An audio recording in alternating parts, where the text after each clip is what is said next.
Hi guys, today we'll talk about how to fix or how to solve your LinkedIn app. To know how to fix or how to solve your LinkedIn, you should just go to settings as you see and you click. Here on this page you will enter to apps, default apps, app settings.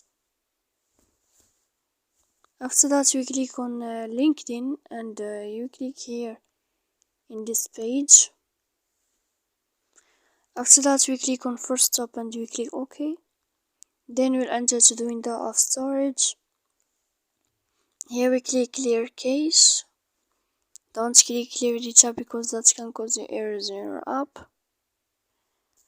And in the end you can turn off your phone. You can wait a moment to turn on your phone again.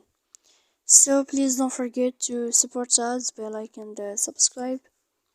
See you next time in another video and thank you for watching.